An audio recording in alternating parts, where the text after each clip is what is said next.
A Rádio USP apresenta Programa Universidade 93,7.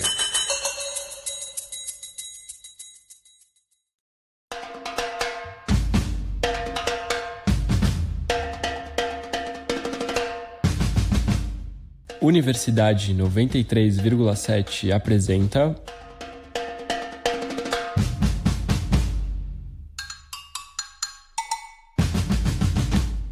Pele, Alma e Coração, um debate sobre as torcidas organizadas no futebol.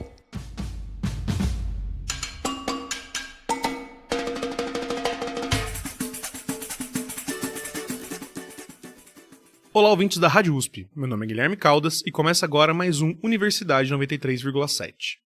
Este é o primeiro de 3 programas sobre as torcidas organizadas brasileiras. Estão conosco o professor Marcelo Fadori Soares, mestre em Ciências da Motricidade pela Unesp e autor do livro Não é só torcida organizada, o que os torcedores organizados têm a dizer sobre a violência no futebol. E a professora Tarciane Cajueiro Santos, doutora em Ciências da Comunicação e autora do livro Dos Espetáculos de Massas Torcidas Organizadas, Paixão, Rito e Magia no Futebol. Nesse episódio, falaremos sobre a formação e impacto social das torcidas organizadas no Brasil.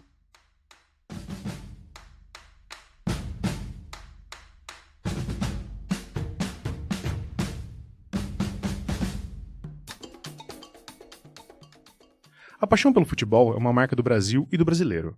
Uma das maiores provas disso são as torcidas organizadas. Presentes em todos os times e estados do Brasil, esses grupos de torcedores acompanham seu time em todo lugar. Eles não poupam esforços para defender suas cores, tornando-se elementos importantíssimos da cultura futebolística do nosso país. Muitas vezes, essas torcidas acabam passando do ponto, e parte da população passa a vê-las apenas como grupos violentos. Para entender um pouco mais como se formaram essas organizações e seus ideais, vamos acompanhar a reportagem de Ivan Conterno. As torcidas organizadas de São Paulo são um fenômeno cultural. Esse fenômeno movimenta milhares de pessoas em dias de jogos de futebol. Para entender melhor essa relação complexa entre cultura, futebol e violência, vamos conhecer um pouco da história das principais torcidas organizadas de São Paulo. A primeira torcida organizada do Brasil surgiu em São Paulo, em 1969. Foi o Grêmio Gaviões da Fiel Torcida, que nasceu como um movimento de oposição ao presidente do Corinthians, Vadir Luque. Desde então, outras torcidas organizadas foram fundadas em São Paulo, como a Torcida Jovem do Santos, também em 69, a Torcida Tricolor Independente, em 72, e o Grêmio Torcida Mancha Alviverde, essa última criada em 83, para defender os torcedores do Palmeiras das agressões das torcidas rivais. Não houve um motivo específico para a criação da torcida. Quem fala é o Gerlach, da Torcida Jovem do Santos. A torcida jovem se desenvolveu no final da década de 60, já era um agrupamento ali por 67, 68, um agrupamento de torcedores que viam os jogos juntos, principalmente quando o Santos jogava na capital. E em 69 foi oficializada a criação da torcida jovem no dia 26 de setembro. E a torcida jovem ela tem esse nome porque o Pelé, e claro, porque o Pelé falava, muita gente reproduzia, se referia à torcida do Santos como a jovem torcida santista, que era realmente composta por muitos jovens. Cosmo Damião, nosso fundador e presidente de honra, que está com a gente aí até hoje, tinha 13, 14 anos na época da fundação, foi um dos fundadores. Então realmente era um grupo de muitos jovens torcedores e com esse batizado do rei aí, oficializou o nome de Torcida Jovem. Bom, o motivo da criação foi o seguinte, foi a insatisfação dos torcedores do Corinthians devido à ditadura imposta dentro do clube, né? Quem fala é o Bill, vice-presidente da Gaviões da Fiel. Uma vez que a gente estava em 69, dentro de uma conjuntura da ditadura militar, e consequentemente esse reflexo estava sendo imposto dentro do clube. Então se fazia necessário você criar uma organização com uma ideologia para poder fiscalizar, cobrar e continuar apoiando o Corinthians, né? Então a partir daí nasceu os Gaviões da Fiel. Hoje a gente desenvolve atividades dentro e fora da nossa sede de lazer, atividades sociais, claro, além de seguir o Santos onde como ele estiver, que é o nosso lema. A torcida jovem, ela primeiramente promove caravanas, né, antes de mais nada, porque é a única torcida no mundo, muito provavelmente, que viaja para ver o time jogar em casa. A torcida jovem foi fundada em São Paulo, então para ver um jogo na Vila Belmiro, que é a casa do Santos, tem uma viagem aí, então, fora os jogos que são fora de casa, a gente costuma dizer que a torcida jovem é a torcida que mais viaja no mundo. A gente é a única que viaja para ver o time em casa, então é bem plausível. A gente nunca chegou a fazer esse levantamento em si, né, para falar isso com propriedade, mas tudo indica que sim. Além de acompanhar os jogos nas caravanas, a gente tem as atividades voltadas ao departamento de bandeiras, a manutenção do patrimônio da torcida, como bateria também, e a manutenção do patrimônio como a sede. Na nossa escolinha de bateria, cerca de 100, 150 jovens da periferia de São Paulo, sendo associados ou não da torcida jovem, se inscrevem e aprendem a tocar um instrumento, a tocar outro instrumento que já sabem, ou aperfeiçoar o que já sabem, e alguns deles são futuramente selecionados, lógico, com muito ensaio, muito treinamento, muita preparação, para fazer parte também do desfile da torcida jovem, que além de todas as atividades que a gente faz, uma das atividades principais que a gente tem dentro da torcida também é o carnaval. A gente faz parte agora do grupo de acesso 1, acabamos de ser campeão do grupo de acesso 2 do Carnaval de São Paulo, falando sobre Iemanjá, que também é um tema muito ligado à torcida, muito ligado ao time, né, praiano. A gente faz também um trabalho muito forte no departamento social, de entrega de marmitas semanal para moradores de rua, pessoas em situação de rua na cidade de São Paulo. Então já foram mais de 20 mil marmitas entregues desde o início desse trabalho. Campanha solidária de agasalho, produtos higiênicos. A gente faz isso de maneira anual. Doação de brinquedos no Natal, no Dia das Crianças, chocolate para crianças, na Páscoa. Bom, as principais atividades, óbvio que o nosso principal intuito é poder apoiar o Corinthians na arquibancada, né, onde o Corinthians for jogar os 90 minutos, mas consequentemente a gente sempre faz um impacto social, né? Então a gente tem o nosso departamento social que projeta diversos cursos de capacitação profissional, de assistencialismo também, entrega de leite, cesta básica, enfim. Promove diversas questões culturais, não só dentro da sede, mas também nos bairros, nos pontos de encontro. E também tem o nosso carnaval, né? Que além de ser uma coisa cultural, que é uma festa popular, tem um impacto direto na vida de mais de 300 pessoas, né? Então gera economia, enfim. Então A gente tem também nosso projeto de escolinha de bateria dentro da torcida, com aulas aos sábados. Quem fala é o Gordinho, da torcida tricolor independente. Que é voltada não só para o nosso associado, mas para o São Paulino em geral, todos podem participar, gratuito, entendeu? Ninguém paga nada, onde o nosso associado, o São Paulino, que tem vontade de aprender a tocar algum instrumento, ele tem essa oportunidade para depois ele participar, seja na arquibancada ou de outra forma que ele tiver interesse.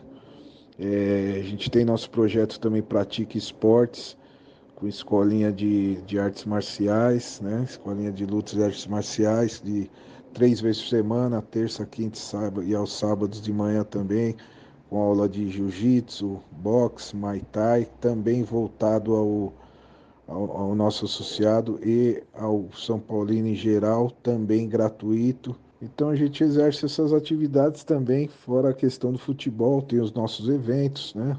As nossas festas comemorativas, a gente faz alguns eventos aí durante o ano, feijoadas, né? Eventos comemorativos. A torcida jovem ela tem uma vida política bem ativa dentro do clube, desde a sua fundação, lá na década de 70, já se manifestou em eleições do clube, vencendo eleições do clube ao candidato que apoiou. Realmente a gente teve o caso do presidente José Carlos Pérez, que foi impeachmentado, e a torcida jovem que iniciou as movimentações para tirar ele dessa lambança que ele estava fazendo, para ser bem generoso nas palavras. Esses protestos muitas vezes não são vistos porque a grande mídia ela não mostra esses protestos, mas a gente está ali sempre no dia a dia, fiscalizando o clube e sempre incentivando nossos associados a se tornarem sócios do Santos também, porque essa é a melhor maneira de fiscalizar o clube, tendo direito a voto, tendo poder de decisão. A gente tem hoje conselheiros do clube que são da torcida jovem, conselheiros e conselheiras do clube que são da torcida jovem. bom, desde 69 a gente é uma pedra no sapato dos cartolas, né? Então a gente fiscaliza, a gente cobra e a gente também apoia. Uma coisa não tem nada a ver com a outra, né? A gente a gente está defendendo aquilo que a gente mais ama, que é o Corinthians. Então, todo aquele que diretamente está interferindo em todos os nossos ideais, a gente vai se colocar contra isso. O nosso fundador sempre se colocou e tem uma participação ativa política dentro do clube, mas as condições que colocam, todas as estruturas que colocam, a dinâmica que se passa dentro do Corinthians hoje, afasta o torcedor organizado cada vez mais, que a gente é tudo oriundo da classe periférica, trabalhadora, e enfim, e a gente não consegue realmente ter esse tipo de acesso. Mas as coisas estão mudando, porque tem uma geração de torcidas organizadas que já são sócios do clube e já vão participar ativamente agora na próxima eleição aí com uma chapa oficial oriunda das torcidas organizadas. Então isso demonstra que quase 54 anos da nossa história, a gente está dando um passo importante. Em 2019, a Confederação Brasileira de Futebol, a CBF, criou uma comissão para debater a segurança nos estádios e propor medidas de combate à violência. Entre as propostas apresentadas está a criação de um cadastro nacional de torcedores violentos, que poderiam ser proibidos de frequentar os estádios. Essa parte de medidas adotadas pelas autoridades, elas são bem complexas, faz parte de um processo global que acontece desde os anos 80, dos anos 90 aqui no Brasil, principalmente, final dos anos 90, começo dos anos 2000, em nome do combate à violência, né? Uma elitização para tirar as camadas mais populares, que dentro de qualquer sociedade que seja, são geralmente as camadas mais violentas, as camadas que demonstram mais violência, afastar essa camada dos estádios, né? Então, essas medidas como torcida única, medidas como a proibição de bandeiras, como a proibição de bateria, ou como uma punição generalizada da torcida por brigas a 50 quilômetros do estádio, isso tudo é um processo de exclusão, não só da violência, né? A pauta é a violência, mas a exclusão mesmo é das camadas periféricas da população, através não só da exclusão da festa do estádio, que é a maior parte do espetáculo, mas também através do dificultar acesso da população ao estádio mesmo. Eu acredito que é interessante essa visão do governo, né? E é o que eu já falei, a questão é de se punir indivíduos e não entidades. Você entendeu? Porque você pode procurar qualquer entidade, eu falo pela minha, mas lá dentro a gente não incentiva violência, você entendeu? A gente não incentiva nenhum ato que vá nessa direção. Pelo contrário, todo associado que faz a carteirinha da Independente, ele passa por uma reunião, entendeu? Então, assim, o que a gente prega vai completamente diferente na direção disso aí, da questão da violência. A gente pega a questão do incentivo ao clube, você entendeu? Da questão da nossa padronização da arquibancada, a questão do respeito ao torcedor, seja ele quem for, torcedor tanto organizado como torcedor comum, respeito ao patrimônio público, questão de postura, a postura que o torcedor tem que ter, que o torcedor organizado tem que ter nos jogos, ou na entidade ou em qualquer outro lugar, é uma extensão da postura que ele tem que ter na vida dele. De acordo com o levantamento da Secretaria de Segurança Pública do Estado, até o mês de março de 2022, o Brasil contabilizava um caso de violência no futebol a cada 4 dias. A violência nos estádios não é um problema exclusivo de São Paulo, mas, infelizmente, é uma realidade presente em todo o país. Segundo dados do Ministério do Esporte, em 2019 foram registrados mais de 10 mil episódios de violência nos estádios brasileiros, com destaque para agressões físicas, arremesso de objetos e uso de bombas e fogos de artifício. A pauta de combate à violência, ela paga muito essa pauta da criminalização do torcedor, da criminalização das torcidas organizadas, que, na verdade, são uma das poucas entidades no Brasil, uma das poucas organizações no Brasil, que são verdadeiramente democráticas, que tem de todas as camadas, que tem de todos os tipos de pessoa. Isso é parte de um processo bem maior do que exclusivamente punição às torcidas, e sim ao como se vê o futebol hoje em dia. O secretário nacional de Futebol e Defesa dos Direitos do Torcedor, José Luiz Ferrarese, declarou que o governo federal rechaça a proposta de torcidas únicas nos estádios, algo que já acontece em São Paulo e que será discutido em estados como Rio de Janeiro e Santa Catarina. Ferrarese quer que o debate sobre brigas entre torcedores não sirva para criminalizar as torcidas organizadas. Pois é, para debater esse fenômeno, sua história de diferenças e conversar sobre possíveis soluções para as problemáticas que envolvem esses torcedores, temos aqui hoje o professor Marcelo Fadori Soares, mestre em Ciências da Motricidade pela Unesp e autor do livro Não é só torcida organizada, o que os torcedores organizados têm a dizer sobre a violência no futebol. Bom dia, professor. Bom dia. Também estará conosco hoje a professora Tarciane Cajueiro Santos, doutora em Ciências da Comunicação e autora do livro Dos Espetáculos de Massa às Torcidas Organizadas, Paixão, Rito e Magia no Futebol. Bom dia, professora. Bom dia. Pois é, e para começar o nosso debate, com base na reportagem do nosso colega Ivan, eu queria saber o seguinte: a gente percebe aqui em São Paulo, especialmente, uma relação muito grande entre as torcidas das regiões da cidade em que elas estão. Então, a Zona Leste é muito identificada com o Corinthians, a Zona Oeste com o Palmeiras, a Zona Sul com o São Paulo e outras regiões do estado também com o Santos. Eu queria saber como é que essas torcidas, no papel social delas, interferem nas regiões da cidade em que elas estão inseridas e como essas regiões interferem nelas também. Para começar pela professora Tarciane. Bem, elas têm as sedes delas, né? Então, elas costumam se encontrar nas sedes. Durante os jogos de futebol, no dia que tem os jogos de futebol, elas ficam, né, ao redor dos clubes, né? Então, existe toda uma inserção, né, dessas torcidas em relação especialmente ao espaço que está ali, né, nos estádios. Né? E eu acho que a questão da interferência espacial, né? Eu fiz minha pesquisa há muito tempo atrás, mas uma das coisas que eu pude perceber quando eu andava com eles é uma transformação na cidade nos dias de jogos, né? Porque tem todo um esquema da polícia militar, tem todo a cidade se transforma, né? Em função mesmo do trajeto dessas organizadas, né? Dependendo do jogo vai acontecer, essas organizadas têm todo um trajeto, né, que vai sendo escoltado pela polícia militar, né?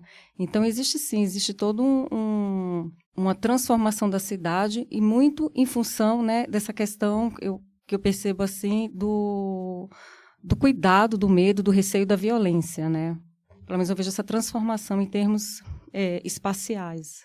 Uhum. O que você acha, professor Marcelo? Bom, eu destacaria a sede como um local de encontro e de identificação do torcedor com o espaço. Então, o livro da Tarciane trata muito bem disso. E também uma demarcação geográfica no sentido de apropriação, porque muitas vezes o jovem participa dessa entidade, ele não se identifica na escola, não se identifica na família e acaba encontrando essa identificação em um determinado clube, em uma determinada torcida, em um determinado local da cidade. Então, é como se ele, entre aspas, tá, comprasse essa parte da cidade para ele.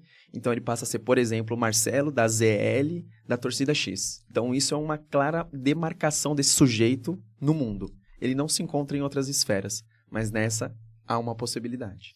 Para você que ligou agora na rádio, estão conosco o professor Marcelo Fadori Soares, mestre em Ciências da Motricidade pela Unesp, e a professora Tarciane Cajueiro Santos, doutora em Ciências da Comunicação.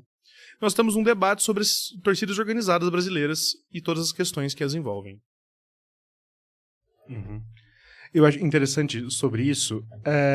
Recentemente, principalmente depois da Copa do Mundo, aqui no Brasil a gente teve reforma de vários estádios, transformação em arenas. Eu queria saber como é que essa transformação, que aumenta o preço de ingressos, e de certa forma elitiza o futebol, como é que isso interfere também na relação das torcidas com o jogo, professor Marcelo? Na minha visão, seria uma visão mais mercadológica que está ganhando o jogo em questão, se a gente tivesse um jogo entre direitos e dinheiro, quem está ganhando é o dinheiro. Então, um direito social é acompanhar ou ter um momento de lazer, acompanhar o seu clube. No entanto, esse direito está sendo cerceado, está sendo negado, retirado em relação a uma questão mercadológica, do ter dinheiro. Então, esse processo, a partir de 2014, com o advento da Copa do Mundo, ele se acelera, mas ele já vinha acontecendo.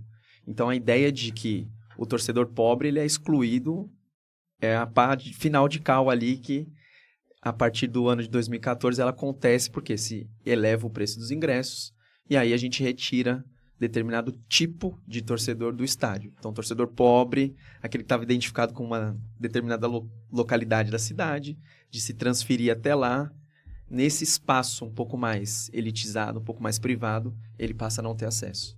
Uhum. Professor Tarciane, o que você acha? Eu concordo com tudo que o Marcelo falou. Acho que é um processo de elitização do esporte, né? E o Marcelo falou dessa questão da identidade, né? Então, eles fazem parte, muitas vezes, das torcidas, né? Porque eles não conseguem fazer parte dos clubes. Para você ser sócio de um clube, por exemplo, se você ser sócio do Palmeiras, você tem que comprar, né, um título, e é caro o título, né? Se você quiser ser sócio de São Paulo, você tem que comprar um título. Então, não é todo mundo que tem condição de comprar, e essas torcidas, elas estão abertas mesmo a essa população de baixa renda, né? Muitos jovens, eles têm um cadastro lá, né? Então, se você for ver, tem muita gente que se diz fazendo parte da torcida, mas quem vai para essas torcidas não é tanto quanto que está ali naquele cadastro, né? Então, quando a gente vai para lá, pelo menos na época que eu fiz a minha pesquisa, eles falavam muito de família, né? Eles se identificavam como família. E eu acho que o Carnaval possibilitou ainda mais essa identificação, né? Porque eles têm essa passagem nas identificações mais importantes, né, no Brasil, que é o Carnaval e futebol. Né? Se a gente pudesse se pensar como brasileiro, a gente vai pensar em que símbolo, né? Em que festa, né? Em que instituições, se não o Carnaval e o futebol, né? Então, eles transitam muito, eu acho muito interessante, porque tem essa coisa de uma identidade que é nacional, que é o Carnaval e o futebol, mas, ao mesmo tempo, né, essa identificação com uma torcida organizada e por conta de não conseguir fazer parte mesmo de ser sócio de um Palmeiras, de ser sócio de um São Paulo, porque não tem esse poder aquisitivo. Então, concordo muito com o que o Marcelo falou em relação a isso. E só para complementar, professor Tarciani, tem o sentido da aceitação também, porque talvez a atividade mais barata de lazer e a mais interessante ao mesmo tempo seja você acompanhar o seu clube do coração, e onde as pessoas que em outros espaços da sociedade são marginalizadas, lá elas são aceitas.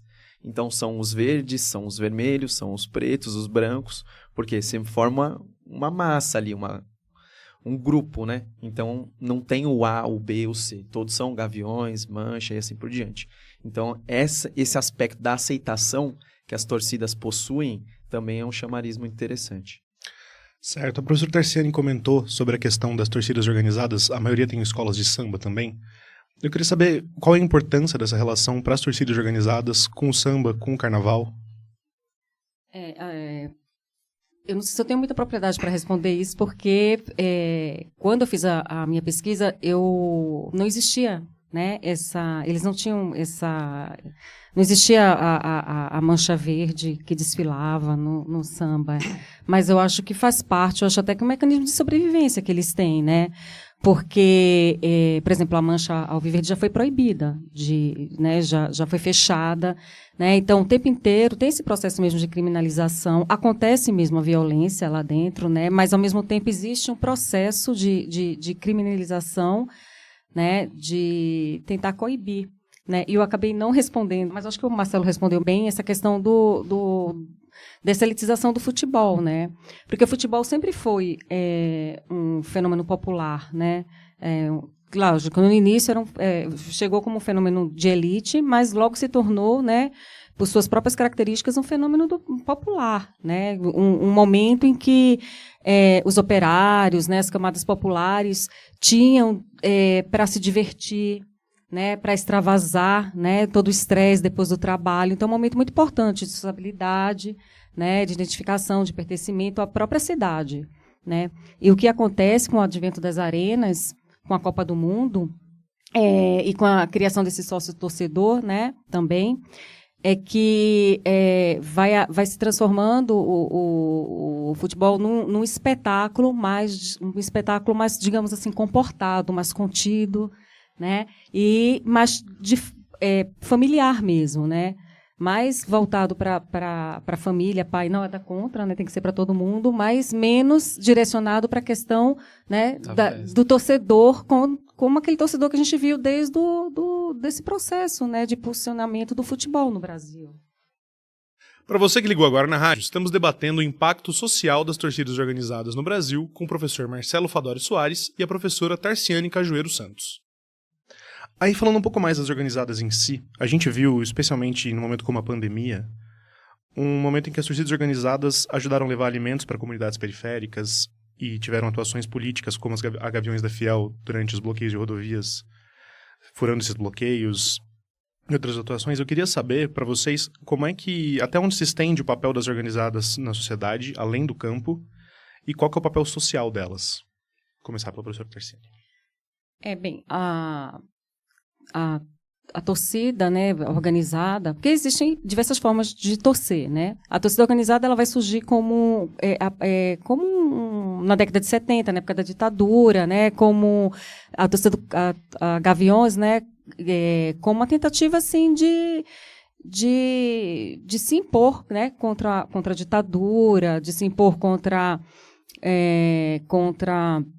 um certo despotismo, né, que existia dentro dos clubes, né, que são muitas vezes comparados a feudos ali, né, os presidentes, os conselheiros e por aí vai.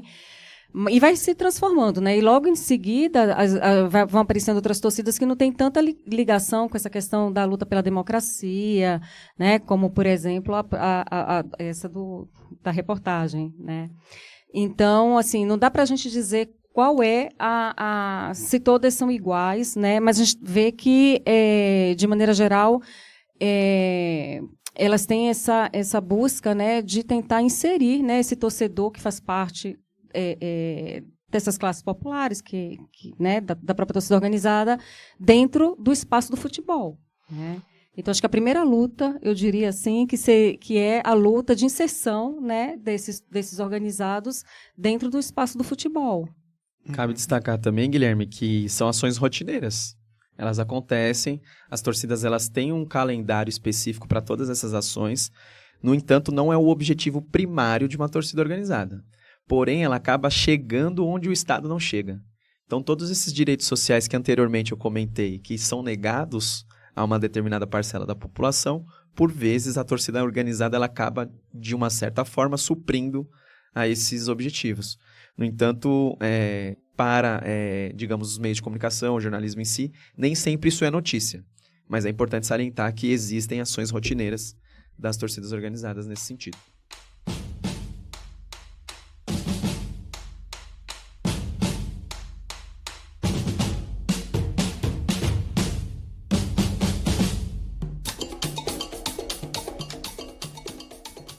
Você acompanhou a primeira parte deste debate sobre torcidas organizadas.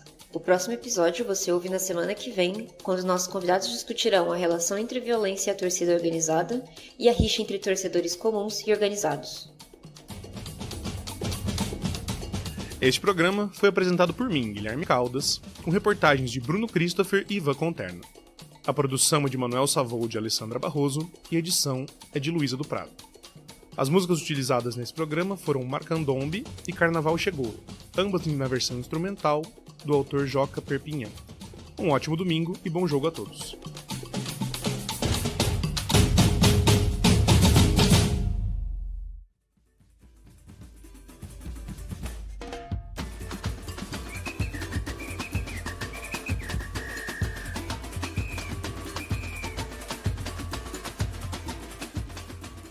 Universidade 93,7 apresentou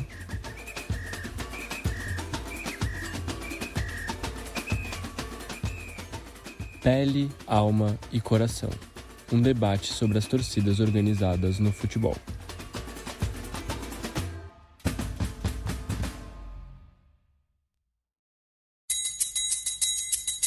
A Rádio USP apresentou Programa Universidade 93,7.